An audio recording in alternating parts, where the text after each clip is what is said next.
ലോകത്തെ ഏറ്റവും വലിയ സൈനിക ശക്തിയെന്ന് സ്വയം വിശേഷിപ്പിക്കുന്ന അമേരിക്കയെ വിറപ്പിച്ചുകൊണ്ട് പശ്ചിമേഷ്യയിൽ യുദ്ധകാഹളം മുഴങ്ങുകയാണ്. എന്നാൽ ഇത്തവണ വാർത്തകൾ നിറയുന്നത് അമേരിക്കയുടെ മിസൈലുകളല്ല, മറിച്ച് അമേരിക്കൻ യുദ്ധവിമാനങ്ങൾ ഇറാന്റെ മണ്ണിൽ തകർന്നു വീഴുന്നൊരു കാഴ്ചയാണ്. ആകാശത്തിന്റെ അധിപന്മാരെന്ന് കരുതിയിരുന്ന US വ്യോമസേനയ്ക്ക് ഇന്ന് സ്വന്തം വിമാനങ്ങൾ സംരക്ഷിക്കാൻ പാടുപെടേണ്ടി വരുന്ന ഒരവസ്ഥ.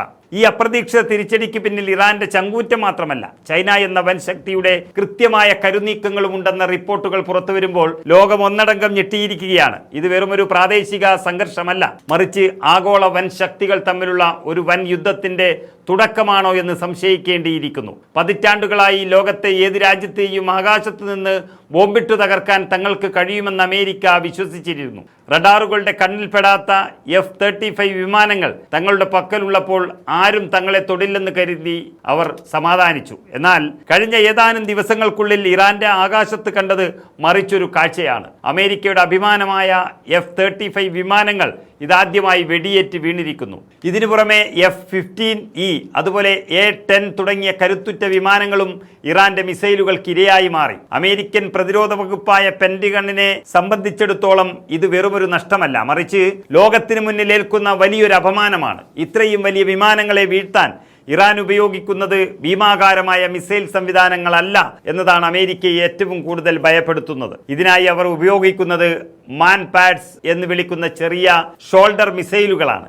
അതായത് ഒരു സാധാരണ സൈനികന് തൻ്റെ തോളിൽ വെച്ച് തൊടുക്കാവുന്ന ഒരു ചെറിയ മിസൈൽ. ഇതിൻ്റെ പ്രത്യേകത എന്തെന്നാൽ വിമാനത്തിലെ റഡാറുകൾക്ക് ഇതിനെ മുൻകൂട്ടി കണ്ടെത്താൻ കഴിയില്ല എന്നുള്ളതാണ്. വിമാനത്തിൻ്റെ എഞ്ചിനിൽ നിന്നുള്ള ചൂട് നോക്കി പാഞ്ഞു ചെല്ലുന്ന ഈ മിസൈലുകൾ പൈലറ്റിന് ചിന്തിക്കാൻ പോലും സമയം നൽകാതെ വിമാനത്തെ തകർക്കുന്നു എന്നുള്ള പ്രത്യേകതയുണ്ട്. ഇറാന്റെ മലയിടുക്കുകളിൽ ഒളിച്ചിരിക്കുന്ന സൈനികർ എപ്പോൾ എവിടെ നിന്ന് ഈ മിസൈൽ തൊടുക്കുമെന്നറിയാതെ അമേരിക്കൻ പൈലറ്റുമാർ പരിഭ്രാന്തിയിലാണ്. ഇറാൻ ഇത്ര പെട്ടെന്ന് ഇത്രയും കരുത്താർജിക്കാൻ കാരണം ചൈനയാണെന്ന റിപ്പോർട്ടുകൾ ഇപ്പോൾ ശക്തമാണ്. നേരിട്ട് യുദ്ധക്കളത്തിലേക്ക് വരാതെ ചൈന ഇറാനെ ഒരു കരുവാക്കി മാറ്റുകയാണ്.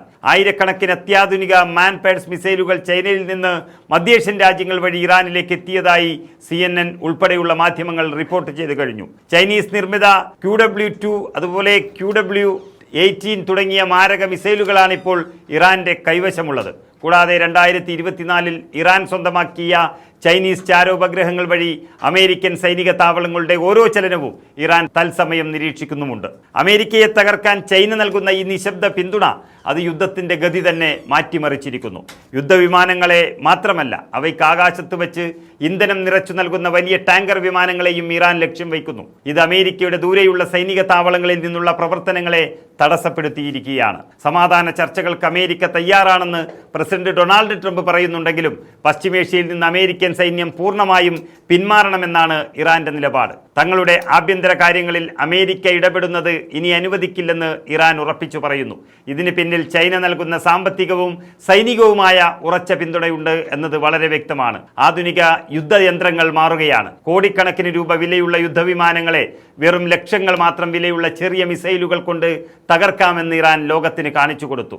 ചൈനയുടെ തണലിൽ ഇറാൻ നടത്തുന്ന ഈ പോരാട്ടം അമേരിക്കൻ സാമ്രാജ്യത്വത്തിന് വലിയ ഭീഷണിയാണ്. വരും ദിവസങ്ങളിൽ അമേരിക്ക ഒരു കരയുദ്ധത്തിന് മുതിർന്നാൽ അത് വലിയൊരു ദുരന്തത്തിന് വഴിവെക്കുമെന്ന് വിദഗ്ധർ മുന്നറിയിപ്പ് നൽകുന്നു. ആകാശത്തെ അധിപന്മാരെന്ന് അഹങ്കരിച്ചിരുന്നവർക്ക് ഇന്ന് നിലത്തിറങ്ങി ചിന്തിക്കേണ്ടി വന്നിരിക്കുന്നു.